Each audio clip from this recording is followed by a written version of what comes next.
Hello everyone, I hope you all are all doing good. This is Sara Azhar and I have recently graduated from IB. I have done my Bachelor's of Business Administration. So I have been selected as an online faculty for Business Studies and Accounting at Virginia. I initially wanted to join the corporate sector, but due to some reasons, I have decided to join the teaching sector. And it's a very noble profession. I am also currently teaching to a student of a Bayview Academy. She is a little weak. I am helping her understand all the concepts and I am helping her really improve. And I derive a lot of satisfaction from it, and I am loving to teach. So, for the demo, I am going to teach you a chapter from accounting, that is double entry system. So let's start. Let me screen share.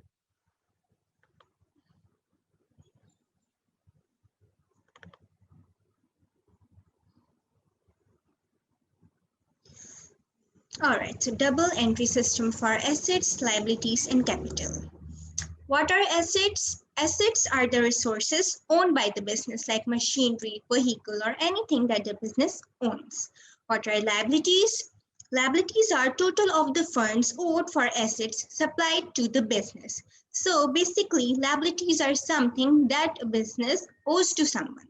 And what is the capital?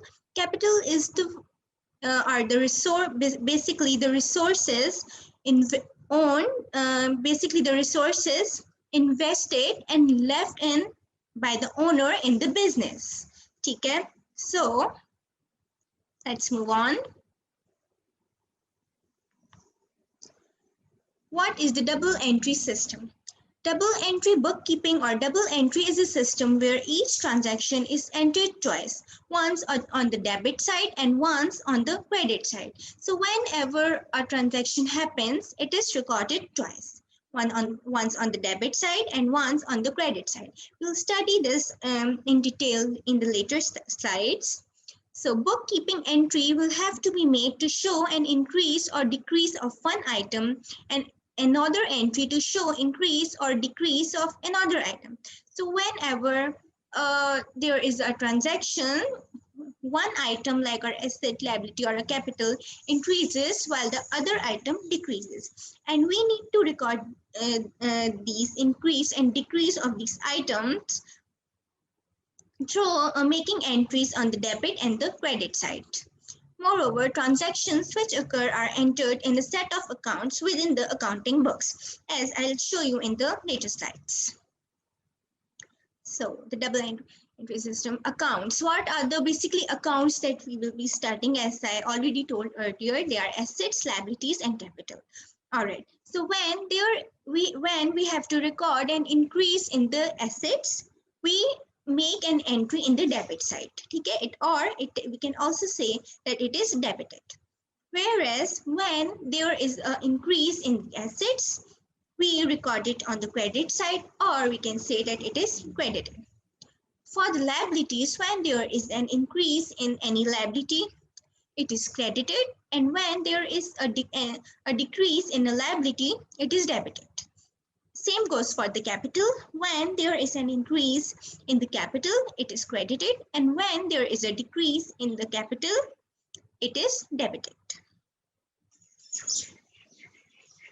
All right, so the double entry system. So just as I told you earlier over here, now I'll tell you over here how to record the same thing in the T account. So this is basically a T account. Okay, this is the debit side. Always the left hand side is the debit side and the right hand side is the credit side. I've not mentioned it over here just to focus on just one thing, but I have shown everything clearly and completely in the later slides. So it also shows that when a capital is when a capital decreases, it is debited, but when it increases, it is credited.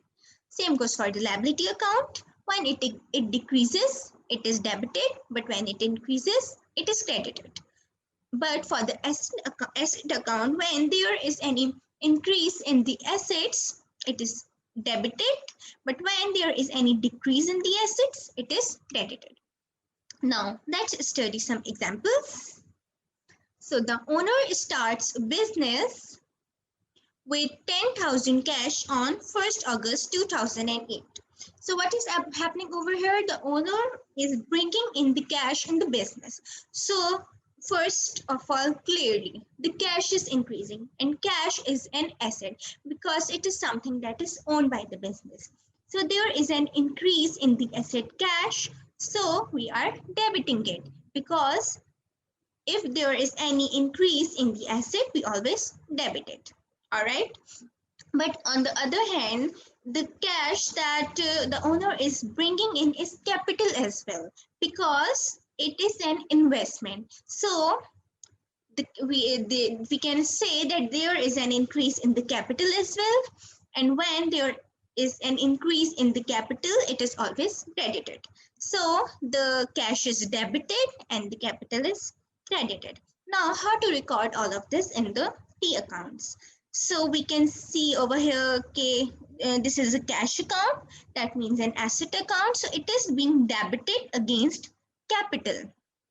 ठीक है, and the capital is being credited against cash. So we always put DR and CR for debit and credit and write DR and CR over here, and we always mention the dates over here. The account against which this particular account is being debited or credited against is always mentioned either over here or over here. For instance, like the cash is being debited against capital, so it is being so the capital is being mentioned over here. But if cash were to be credited against any account, so the name of that account would have been mentioned over here along with the dates over here, the currency over here, and the amount over here, just like the capital account. Okay, so over here we have mentioned the currency, and over here we have mentioned the amount. All right, so and now for the capital as well, it is being credited against cash, so we have mentioned the date over here, the currency over here, and the amount over here. And the amount again, the name of the account against which the capital account is being credited over here. So I mean, you can even rectify this, the pattern of the T accounts. The pattern is always the same. You just need to know through a transaction that what account that what item is going to increase or what item is going to decrease, and in turn how are we going to record the increase of the item and how are we going to record the decrease of the item. And other than that, if you know the pattern, you can easily solve the question.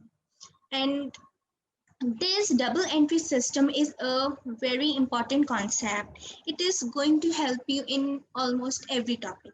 And if you do not understand this topic well, you'll trouble understanding the remaining topics as well. So let's move on to the other example. So over here, a van is bought for $4,500 cash on 2nd August 2008. So the van is an asset, so it is being increased and we have debited the van account, but there is a decrease in another asset, that is cash. So because the owner is buying the van for cash, all right, so there is a decrease in the asset of cash, so it is being credited. So van is being debited against cash and cash is being credited against van. Let's move on. So over here as well, the fixtures are bought on credit from shop fitters for $1,250 on 3rd August 2008. So fixtures are our assets, so they are increasing, so therefore they are being debited. But on the other hand, shop fitters is the business to which we owe. So it is so liability is basically anything that we owe to anyone. So we are owing to shop fitters, so they are our liabilities. So there is an increase in the liability to shop fitters. And when there is an increase in any liability, it is always credited. So therefore, shop fitters are being credited against fixture. Let's move on to the other example. paid the amount owing to shopfitters in cash on 17th August 2008. So now the same liability that increased earlier in the last example is not decreasing because we are paying them of the amount that we owed to them. So shopfitters are now being debited because when there is a decrease in the liability, it is always debited.